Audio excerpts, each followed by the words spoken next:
સૌ મુક્તોને હૈયાના હેતથી ભાવથી ભેટી જય શ્રી સ્વામિનારાયણ।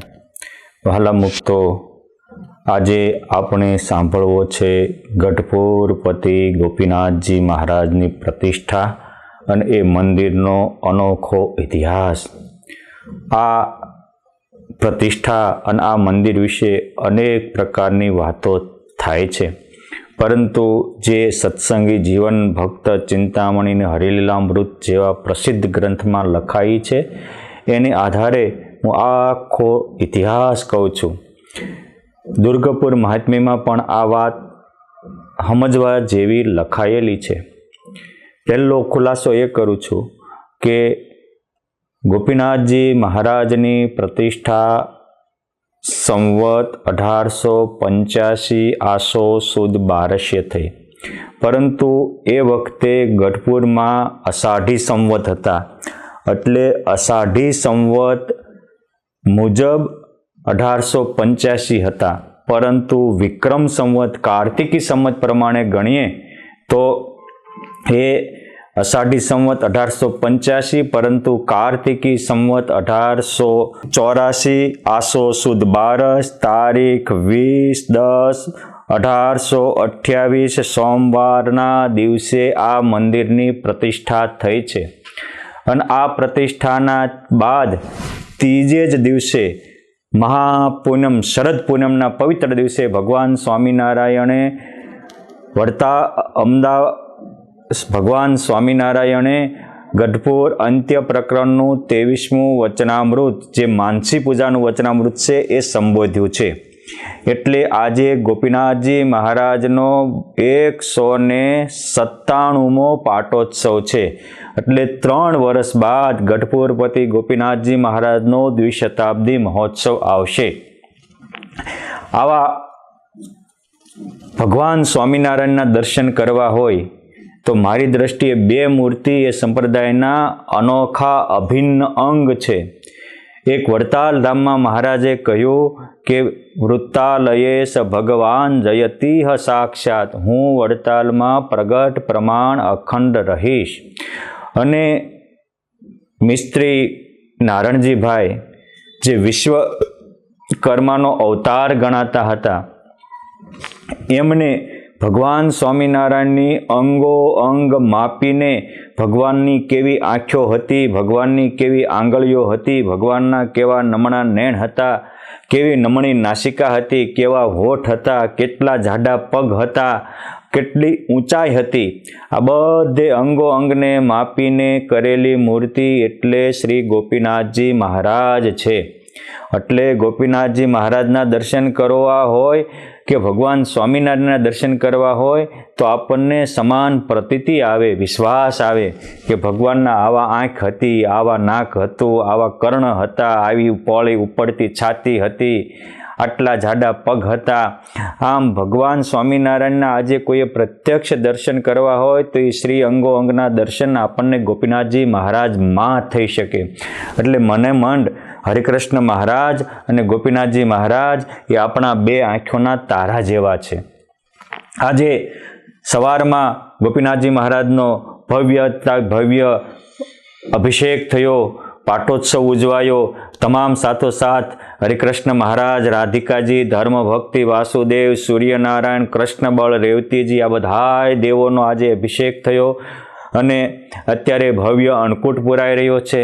ત્યારે આપણે નિહાળીએ થોડા મંદિરનો અનોખો જાણવા માણવા જેવો ઇતિહાસ। એવું કહેવાય છે કે ભગવાન સ્વામિનારાયણે ભુજધામમાં નરનારાયણ દેવની પ્રતિષ્ઠા કરી અને એ પ્રતિષ્ઠા થયા પછી અમુક 4-5 વર્ષ ગયા બાદ નર ભગવાન ખંડિત થયા। આ સમાચાર ગઢપુરમાં આવ્યા। એ મૂર્તિનું શું કરવું? ત્યારે સુકાનંદ સ્વામીએ સજેશન કર્યું કે હે મહારાજ, આ વાસુદેવ નારાયણ છે એ મૂર્તિ અને નર ભગવાનની મૂર્તિ સમાન છે। કેમ જે જ્યારે એ નરનારાયણ ભગવાન ભુજના આવ્યા તૈયાર થઈને એ મૂર્તિઓ, ત્યારે આજે જે ગઢપુરમાં દાદા ખાચરના દરબારમાં વાસુદેવ નારાયણનો ઓરડો કહેવાય છે, એની જોડે એ મૂર્તિઓ પણ રાખેલી। અને એટલે જૂના વચનામૃતોમાં સમજવા જેવી વાત છે કે અમુક ગઢપુરમાં પણ નરનારાયણ ભગવાનની સન્મુખ બેસીને વચનામૃતો બોલાયા એવું લખેલું છે, જે જૂના વચનામૃતો છે કે નરનારાયણ ભગવાનના મંદિરમાં ગઢપુરમાં સભા ભરાઈને બેઠી હતી, એટલે એ ત્રણેય દેવ હારે હતા. એટલે સુકાનંદ સ્વામીએ કહ્યું કે આ નર ભગવાન અને વાસુદેવ નારાયણ હરખા હતા. અત્યારે ત્યાં ખંડિત થઈ છે તો આ મૂર્તિ ત્યાં લઈ જઈએ. પછી એની બધી વ્યવસ્થા થઈ અને એ વાસુદેવ નારાયણની મૂર્તિ આજે ગઢપુરથી તમે પશ્ચિમ બાજુ લક્ષ્મીવાડીથી થોડો જાઓ એટલે ભુજિયો ડુંગર કહેવાય છે, નાળિયેરી ધાર પણ કહે છે. ત્યાં મૂર્તિ લઈને પહોંચ્યા સેવકો અને મોટીબાને ખબર પડી. મોટીબાએ વૃત્તિઓ ખેંચી લીધી અને મૂર્તિ ઉપડી નહીં. બહુ પ્રસિદ્ધ વાત છે. પછી એ મૂર્તિ કીધું કે નરનારાયણ ભગવાનને અરે વાસુદેવ નારાયણને અહીંયા ગઢપુરમાં જ રહેવાની ઈચ્છા છે, એટલે એને મૂર્તિ ગઢપુરમાં જ રહી. અને પછી મોટીબા તો મૂર્છાવશ થઈ ગયા હતા. મહારાજે પાસે જઈને કહ્યું કે બા જાગ્રત થાવો, વાસુદેવ નારાયણ તમે જેની સેવા કરો છો એ આવ્યા છે. જાગ્યા. દાદા ખાચર પણ બાળકની જેમ રડવા લાગ્યા. મોટીબા, લાડુબા, પરિવાર પણ રુદન કરે છે. મહારાજ કે છાના રહો. ત્યારે કહે છે કે પ્રભુ તમે કેટલાય સમયથી કહ્યું હતું કે અમે ગઢપુરમાં મંદિર બાંધશું, તમે વડતાલ બાંધ્યું, ભુજ બાંધ્યું, ધોલેરા બાંધ્યું, અમદાવાદ બાંધ્યું, અમારે ત્યાં ક્યારે? ત્યારે મહારાજ કહે છે કે ધર્મ સંબંધી કામ તત્કાળ કરવું, આપણે એની વાર નથી કરવી. આજે જ તમે કહેતા હો તો મુહૂર્ત કરીએ. જોશી બોલાવ્યા કે આજનું મુહૂર્ત પણ સારું છે. અને એ વખતે સંવત 1883 જેઠ સુદ એકાદશી, ભીમ એકાદશીના પાવન દિવસે આ ઘટના ઘટી. અને પછી તરત જ મહારાજે કે કઈ રહ્યા ક્યાં કરશું? તો કે દાદાના દરબારમાં જ. તો પહેલાં દાદા ખાચરના દરબારના જે આજે પૂર્વ, પશ્ચિમ, ઉત્તર અને દક્ષિણ એમ ચારેય બાજુ ઓરડા હતા, પણ દક્ષિણાદા બારના ઓરડા જે પાંચુબા, નાનુબા વગેરેના હતા એ પાડી નાખી અને ત્યાં જ આપણે ખાત વિધિ કરવી છે અને આજે જ કરવી છે. અને એ દિવસે ત્યારે 750 પરમહંસો ગઢપુરમાં ભણતા હતા. અને મહારાજે આ પ્રસંગ બન્યો, પરિવારને રાજી કર્યા અને પછી દાદા ખાચરને કહે છે કે આજે જ બોલાવો. અને 750 પરમહંસો અને સાથે 250 જેટલા પાર્ષદોએ તત્કાળ એ દક્ષિણા બારના ઓરડાને દૂર કર્યા, પાડી દીધા. અને ત્યાં જ તે સુંદર મજાનું ખાત મુહૂર્ત કરવાનું વિધિ કર્યું. અને સર્વા અવતારી ભગવાન સ્વામિનારાયણે પોતે પોતાના હાથે સંવત 1883 જેઠ સુદ ભીમ એકાદશીના પાવન દિવસે ગઢપુર મંદિરનું ખાત મુહૂર્ત કર્યું અને કહ્યું કે આ કામ ધામધૂમથી ચલાવવાનું છે. આ કામમાં મુખ્ય જવાબદાર તરીકે ભગવાન સ્વામિનારાયણે વિરક્તાનંદ સ્વામીને મોકલ્યા. એના પિતાના એકના એક પુત્ર હતા, ત્યાગ વૈરાગ્ય યુક્ત હતા, ભગવાન ભક્તિને યુક્ત હતા. એટલે વિરક્તાનંદ સ્વામીને ગઢપુર મંદિરના મહંતાએ બનાવી અને એની દેખરેખ નીચે બધા જ પરમહંસો, સંતો, ભક્તો સેવામાં લાગી ગયા. વળી મંદિરનું ખાતમુહૂર્ત થયું અને પછી મહારાજ કે કેવું બનાવશો? હજી તો પાયા ગાળવાના હતા, એટલે પાયાના પથ્થરની લાવતા હતા. બીજે દિવસે મહારાજે તમામ શિલ્પીઓને બોલાવ્યા. એ શિલ્પીમાં મુખ્ય હતા વિશ્વકર્માના અવતાર ગણી શકાય એવા નારણજીભાઈ સુતાર, બીજા રત્નાભાઈ હતા, જેઠાભાઈ હતા, ઉકાભાઈ હતા, આ બધા જ એક ઝવેરભાઈ હતા. બધા શિલ્પીઓ આવ્યા. આ શિલ્પીઓને ભગવાન સ્વામિનારાયણે સમાધિ કરાવી. સમાધિમાં દિવ્ય અક્ષરધામ જેવું અલૌકિક વિમાન આકારે એક મંદિર દેખાયું. અને પછી જાગી અને 5 શિલ્પીઓ પોતાના રીતે એક મંદિરનું શિલ્પ નકશી તૈયાર કરી. એમાં સૌથી સારું નારણજીભાઈ સુતારનું હતું. અને એ અક્ષરધામ જેવું વિમાન આકારના મંદિરનું શિલ્પ ભગવાન સ્વામિનારાયણે પાસ કર્યું અને એ રીતે પાયા ગળાવ્યા. અને જ્યારે પછી કામ શરૂ થયું ત્યારે મહારાજ ક્યાંય મૂર્તિ કેવી કરવી? તો મહારાજે નારણજીભાઈ સુતારને સાથે રાખી નિષ્કુળાનંદ સ્વામી અને નિત્યાનંદ સ્વામી આ બંને સંતોને ડુંગરપુર મૂર્તિ લેવા મોકલ્યા. આ બંને સંતો મૂર્તિ લેવા ગયા તો મહારાજે કીધું હતું કે જેવો અમારો આકાર છે, અમારું સ્વરૂપ છે એવું લાવજો. તો એવી મૂર્તિ ત્યાં હતી જ નહીં. એટલે હરિલામૃતમાં લખ્યું કે ક્યાંથી હોય? પૂર્વે ભગવાન રામના અવતાર થયા તો રામની મૂર્તિ હોય, કૃષ્ણ ભગવાનના અવતાર થયો તો એની મૂર્તિ હોય, પણ સર્વ અવતારી પુરુષોત્તમ નારાયણ તો પહેલી વાર આવ્યા હતા, એટલે એવી મૂર્તિ મળી જ નહીં. પછી બંને સંતોએ સ્તુતિ કરી ત્યારે ભગવાનને એક પથ્થરમાં અલૌકિક દર્શન દીધા અને કીધું કે આ પથ્થર લઈ લો અને આ પથ્થરમાંથી નાનજીભાઈ વગેરે શિલ્પીઓ મૂર્તિ કંડારશે. આ ઇતિહાસ છે કે એક મૂર્તિ બન્યા પહેલા એ મૂર્તિ બનાવવાના પથ્થરમાં પણ પુરુષોત્તમ નારાયણે અલૌકિક દર્શન દઈને પસંદગી કરી હોય. એ ગોપીનાથજી મહારાજના મંદિરનો ઇતિહાસ છે. આ બાજુ કામ ચાલુ થયું. મહારાજ કહે છે કે ઝાઝા હાથ રળિયામણા, બોલો જેની જેવી શક્તિ હોય એવી ભક્તિ કરો. ત્યારે પ્રથમ ખોપાળાના જેઠા માણિયા ઊભા થયા અને કહે છે કે મહારાજ આ મંદિર પૂરું થાય ત્યાં સુધી 2 બળદ અને ગાડા સહિત હું જેઠો અર્પણ છું. એ જ વખતે જમરાળાના જીવાભાઈ દવે ઊભા થયા. એને પણ કહ્યું કે હે મહારાજ આ મંદિર પૂરું થાય ત્યાં સુધી આ મારું ગાડું બળદ ને અમે અર્પણ છીએ. આમ કેટલા સંતો ભક્તોએ પોતાની જિંદગી મંદિર પૂરું થાય ત્યાં સુધી ખેતીનું કામ એક બાજુ કરી અને ગઢપુર મંદિરની સેવામાં જોડાયા. દાદા ખાચર ઊભા થયા. દાદા ખાચર કહે છે કે હે મહારાજ અમારી વાડી, અમારા ખેતર, અમારા ભાગ્યા, અમારા જેટલા ગાડા બળદ છે ગાડા બળદ અને ખેડૂતો અને દરબારગઢમાં જેટલી વસ્તુ પદાર્થ છે એ સહિત અમારો આખો પરિવાર આ મંદિર પૂરું ન થાય ત્યાં સુધી આપને સમર્પણ છીએ. જ્યારે જે જોતું હોય એ માગી લેજો. પરમહંસોએ કહ્યું, પાર્ષદોએ કહ્યું મહારાજ અમે પણ તમારા માટે કુરબાન છીએ. પછી ગઢપુર મંદિરના માટેના પથ્થરો લાવવા માંડ્યા. એવું કહેવાય છે કે પાણીધાર સુધી પાયો ગાળ્યો. એટલે કે આજે એ ગઢપુરમાં આપણે પ્રદક્ષિણામાં નારાયણ લહેરી કૂવો છે એ પાણી છટ એટલે કે પાણી નીકળે ત્યાં સુધી એનો પાયો ગળાવ્યો અને એમનામ આખો પુરાવ્યો.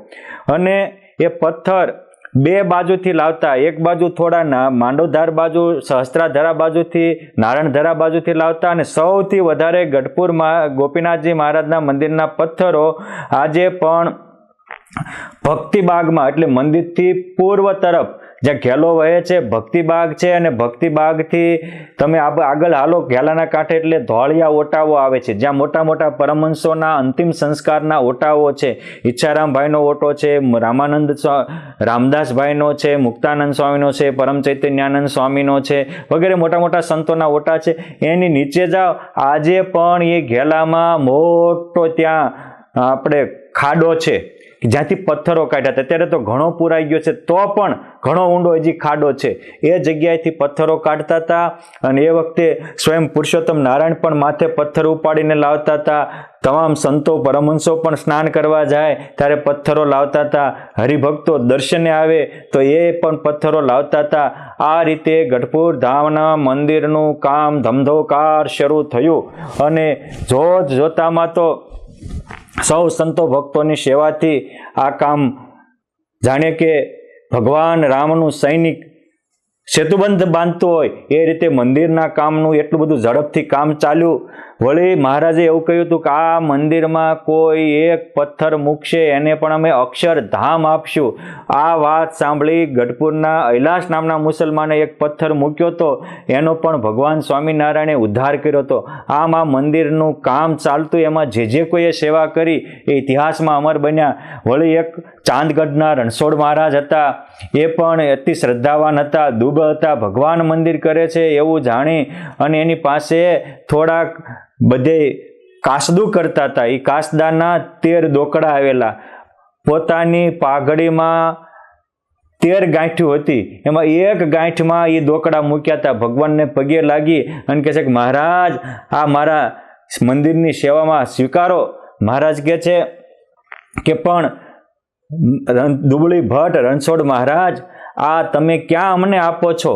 તમે રાખો, તમારે નવું કપડું, અરે મહારાજ આ તૂટલા કપડાં હાલશે પણ તમારી સેવા ક્યાંથી? ત્યારે ભગવાન સ્વામિનારાયણ 13 દોકડા ખખડાવતા બોલ્યા કે આ દુબળી ભટ્ટ તો બલિરાજા કરતાંય મહાન છે.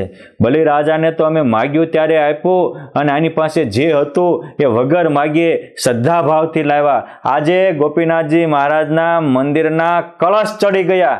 આવી રીતે નાની નાની સેવાની પણ ભગવાન સ્વામિનારાયણ કદર કરતા હતા. અને ભગવાનનો મોટામાં મોટો ગુણ એ કદરદાનીનો હતો, અને એ કદરદાનીના ગુણમાં જ મારું તમારું કલ્યાણ છે. માટે ભગવાન કોઈની નાની નાની સેવા હોય એને પણ બિરદાવે છે અને એનો ઉદ્ધાર કરે છે. માટે આપણે પણ આવી થોડી જાજી કોઈએ સેવા કરી હોય એની કદરદાની કરવી એ પુરુષોત્તમ નારાયણના જીવનમાંથી શીખવા જેવો ગુણ છે. આ રીતે અનેક સંતો ભક્તોના સહિયારા સાથથી ગઢપુરમાં મંદિર ભવ્ય તૈયાર થયું. મહારાજ કહે છે કે હાલો એનું મુહૂર્ત જોવરાવો. યોગ સમ્રાટ ગોપાળાનંદ સ્વામી અને અન્ય ભક્તોએ બ્રાહ્મણોએ મુહૂર્ત જોયું, અને વિક્રમ સંવત 1884 અષાઢી સંવત મુજબ 1885 અને આસો સુદ બારસ રવિવાર તારીખ 20/10/1888 સોમવાર ભવ્ય એ મુહૂર્ત આવ્યું. આગલા દિવસે દશેરાએ મહારાજે એનો યજ્ઞ ચાલુ કરાવ્યો. બારસે બધી પૂજા વિધિ થઈ, અને 13ના દિવસે ભગવાન સ્વામિનારાયણે 9:15 વાગ્યાની આસપાસ એ પહેલા પહોરમાં બહુ ધામધૂમથી મૂર્તિની પ્રતિષ્ઠાઓ કરી. એક દેવમાં એ વખતે દેવોમાંથી દિવ્ય દૈવત નીકળ્યું. પ્રતિષ્ઠાની પુરુષોત્તમ નારાયણે જેટલા દેવો હતા એટલા સ્વરૂપ ધરીને આરતી ઉતારી, અને એ દિવ્ય દૈવત નીકળ્યું. ત્યારે દેવો મુક્તોએ પણ એ મંદિરને આખા પ્રાંગણને પુષ્પથી વધાવી લીધું. પછી આરતી થઈ. ભગવાન સ્વામિનારાયણ બે હાથ જોડી પ્રતિષ્ઠાપિત દેવોની સામે ઊભા રહ્યા. ત્યારે ભગવાનના સ્વરૂપમાંથી દિવ્ય તેજ નીકળ્યું, અને એ દિવ્ય તેજ ગોપીનાથજી મહારાજ વગેરે મૂર્તિઓમાં સમાયું. ત્યારે બધાને એમ થયું કે ઓહો, આ તો આજે પ્રત્યક્ષ ભગવાન બોલ્યા કે બોલશે, શું એવા દેવ અહીંયા બિરાજમાન છે. પછી પ્રતિષ્ઠા થઈ રહી ત્યારે ભગવાને કહ્યું કે જેવા અક્ષરધામમાં અમે છીએ એવા જ અમે આ છીએ, અને આ ગોપીનાથજી મહારાજ એ અમારું સ્વરૂપ છે. જે કોઈ આ ગોપીનાથજી મહારાજની સેવા કરશે અને અમે અક્ષરધામમાં અમારે ચોપડે નોંધશું. આવી રીતે દેવોનો મહિમા કયો. પરમહંસો બ્રહ્માનંદ સ્વામી વગેરે સંતોએ પ્રેમથી સ્તુતિ કરી અને કહ્યું, જય જય શ્રી ગોપીનાથ શ્રી ગોપાલ ગોકુલ ચંદ હો, गिरिराज गोवर्धन धारी गोतित पुनि गोविंद हो। जय जय श्री बाल मुकुंद बल के भ्रात नंद कोय। जय पद्मनाभ रूपित पटधर भव भयर हर फंद के। जय पुनित परमेश्वर प्रभु परमात्मा पूर्ण काम हो। पद्माक्ष पद्मनाभ नारायण सदा सुख धाम हो। हे गोपीनाथ जी महाराज, हे गोवर्धन धारी, हे अनेकना इंद्रियोने निग्रह करी पोताना स्वरूपमां तल्लीन करावनारा, हे पीळू पीतांबर धारी करनारा, हे परमात्मा, हे पूरणकाम, हे सदा सुखधाम, आप सदाय आया गढ़पुर में गोपीनाथ जी महाराज रूपे वसी अमारा पूर्ण काम करो अने सर्वना काम करो। तमे ज अनेक अवतारना धरतल छो, तमे ज अनेक कार्यना करतल छो। माटे एवा हे मारा नाथ, हे प्रभु, अब दुर्गपुर में रही सदा सत्संग को रक्षण करो। यह लोक में परलोक में हरिजन हुके संकट हरो। हे महाराज, आ सत्संग में सदाय रही सत्संगનું रक्षण पोषण करजो અને જે કોઈ તમારા દર્શન કરે એને આલોકના અને પરલોકના તમામ સંકટ હરી પૂર્ણ કામ કરજો। હે પ્રભુ, આ ગઢપુર તુલ્ય તીર્થ નહીં ने देव नहीं गोपीनाथ साम। जानहु जन ही व्यर्थ ही जो इत ही यात्रा न करान। गोपीनाथ जी महाराज समान कोई देव नथी, गढ़पुर समान कोई तीर्थ नथी, घेला समान कोई तीर्थ नथी, अने जेनो अहीं यात्रा नथी करतो तो एनो जन्म व्यर्थ जाय छे। महिमा गोपीनाथ को पुनि उचरे श्री अविनाश। मैं रहूं मूर्ति में કરી નિરંતર વાસ, હું અખંડ પ્રગટ પ્રમાણ આ ગોપીનાથજી મહારાજ રૂપે રહીશ. અને આ રીતે સ્તુતિ કરી પ્રથમ શ્રીજી મહારાજે પૂજન કર્યું, પછી તમામ સંતો ભક્તોએ પૂજન કર્યું, ધૂપદીપ આરતી કરી. આવી રીતે આજથી 157 વર્ષ પૂર્વે ગઢપુરમાં ગોપીનાથજી મહારાજનો ધામધૂમથી પ્રતિષ્ઠા મહોત્સવ થયો. એના મંદિરથી પશ્ચિમ ખંડમાં ધર્મ ભક્તિ ને વાસુદેવ નારાયણનો પ્રતિષ્ઠા થઈ. પૂર્વ ખંડમાં સપ્ત ઘોડા સાથે સૂર્યનારાયણ દેવની પ્રતિષ્ઠા થઈ અને પશ્ચિમ બાજુ મંદિરની ખંડમાં જ તે સંકટ હરનારા હનુમાનજી મહારાજની પ્રતિષ્ઠા કરી. આ બધી જ ભગવાન સ્વામિનારાયણે પ્રતિષ્ઠા કરેલી. એક ખુલાસો, વાસુદેવ નારાયણની મૂર્તિ પહેલા અક્ષર ઓરડીથી જે આજે માણકી ભુવન છે ત્યાં 7 ખંડ હતા. એમાં વચલા ખંડમાં વાસુદેવ નારાયણની મૂર્તિ સંવત 1862માં ભગવાન સ્વામિનારાયણે પધરાવેલી. આ વાસુદેવ નારાયણની મૂર્તિ શ્વેતદીપના મુક્તો આવીને આપી ગયેલા, એટલે દિવ્ય મૂર્તિ છે, ચતુર્ભુજ મૂર્તિ છે. કેમ જે શ્વેતદીપમાં ભગવાન વાસુદેવ નારાયણ ચતુર્ભુજ રૂપે છે, એટલે જ્યાં જ્યાં વાસુદેવ નારાયણની ચતુર્ભુજ મૂર્તિ હોય તો એ શ્વેતદીપપતિ વાસુદેવ નારાયણને સમજવા.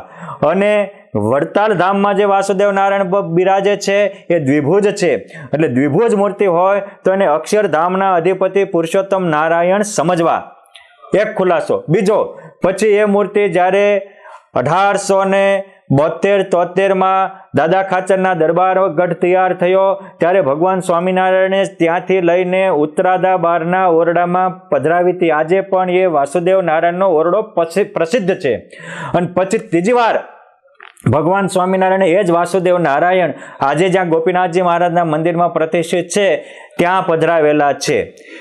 હવે આવી પૂર્વખંડ કે ભગવાન સ્વામિનારાયણે જ્યારે ગોપીનાથજી મહારાજ પધરાવ્યા ત્યારે એના પૂર્વખંડમાં સપ્ત ઘોડાવાળા સિંહાસન ઉપર બેઠેલા સૂર્યનારાયણ પધરાવ્યા હતા. પરંતુ જ્યારે સંવત 1916માં રઘુવીરજી મહારાજે ગોપીનાથજી મહારાજ પાસે મોટી બાની ભાવનાથી હરિકૃષ્ણ મહારાજ પધરાવ્યા. એ જ વખતે એ જે સપ્તમુખી સૂર્યનારાયણ ઘોડામાં બિરાજતા હતા એ રથ અને ઘોડો કાઢી અને ત્યાં સૂર્યનારાયણની સાથે કૃષ્ણ બળ અને રેવતીજી પધરાવેલા છે. આજે પણ એ પ્રસાદીનું સિંહાસન અને એ ઘોડો ગઢપુરમાં ઘોડા સપ્તમુખી ઘોડો એ ગઢપુર ગોપીનાથજી મહારાજના મંદિરની પાછળ પરિક્રમામાં જે પ્રસાદીનું ભુવન છે એમાં વચ્ચે એક કબાટમાં રાખેલા છે, આપ દર્શન કરી શકશો. એટલે આટલી દેવો વિશેની ખુલાસો કરું છું. ભગવાન સ્વામિનારાયણે કીધું કે હું આ ગોપીનાથજી મહારાજમાં નિરંતર રહીશ, એના તો હજારો ને લાખો પુરાવાઓ છે. પહેલા જ ભગવાન સ્વામિનારાયણ જ્યારે સ્વધામ ગમન લીલા કરી અને બ્રહ્માનંદ સ્વામી જ્યારે જુનાગઢથી ગઢપુર પધાર્યા, ગોપાળાનંદ સ્વામીનું બાવડું જાળીને મંદિરમાં લઈ ગયા અને સ્વામીએ પાતળીએ હર્યા પ્રાણ રે બેની મ્યારા પાતળીએ હર્યા પ્રાણ આ પદ બોલ્યા ત્યારે ગોપીનાથજી મહારાજમાંથી હરિકૃષ્ણ મહારાજ પ્રગટ થયા અને બ્રહ્માનંદ સ્વામીને હાર પહેરાવ્યો. વાત બહુ પ્રસિદ્ધ છે. એટલે કે ગોપીનાથજી મહારાજમાં ભગવાન પ્રગટ છે. જો એ મંદિર એનું એ છે, દેવ એના એ છે, પદ એનું એ છે. આપણે બ્રહ્માનંદ સ્વામી બનીને કીર્તન બોલીએ તો આપણને પણ એ અનુભૂતિ થાય. વળી મહારાજ ધામમાં ગયા પછી બીજા વર્ષે જેઠ સુદ દશમે બ્રહ્માનંદ સ્વામી ફરી ગઢપુરમાં આવ્યા અને પ્રગટ ભાવે ભગવાનની હારે વાતો કરવા આવ્યા હતા.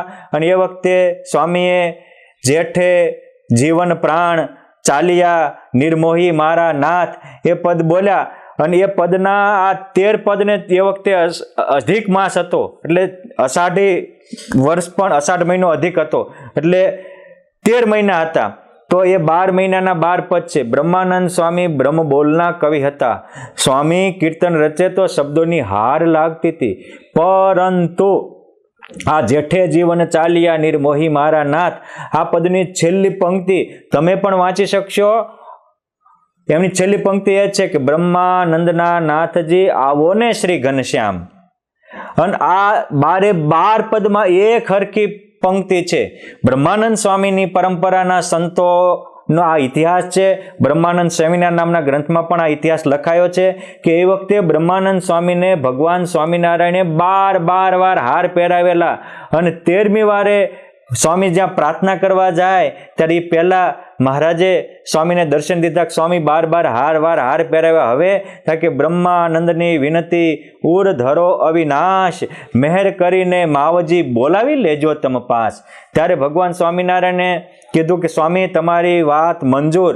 આવતા જેઠ મહિનાની દિવસે તમને અમે 1 લાખ વિમાન લઈને તેડવા આવશું. હવે કાંઈ મહારાજ હું એક નહીં, બધા જ તમારા વિરહે ઝૂલે છે, માટે બધાને પણ હારની પ્રસાદી આપો. ત્યારે ભગવાન સ્વામિનારાયણ ગોપીનાથજી મહારાજ રૂપે પ્રગટ થયા હતા અને બધા જેટલા હાજર હતા એટલાને દિવ્ય હાર પહેરાવ્યા હતા. આ તો 2 પ્રસંગો ગ્રંથોમાં લખાયા છે. પરંતુ મારવાડના એક વિપ્ર ખૂબ સાધના કરતા હતા.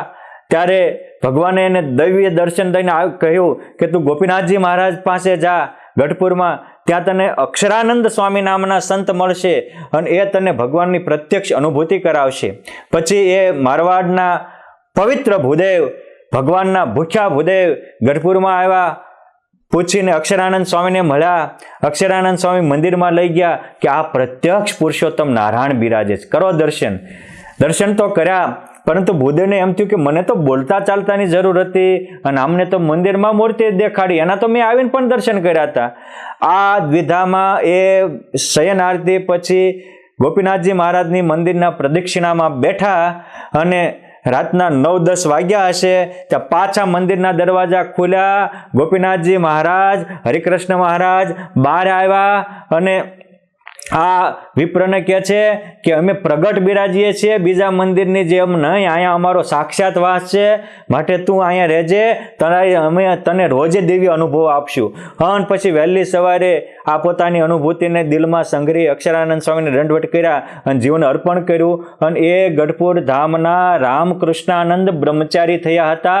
પરબ્રહ્મ ચરિત્ર સાર સંગ્રહમાં આ પ્રસંગ સુવર્ણના અક્ષરે લખાયો છે.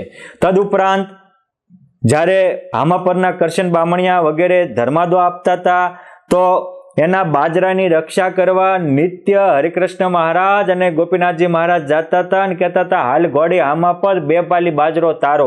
આ પ્રસંગ પણ પ્રસિદ્ધ છે.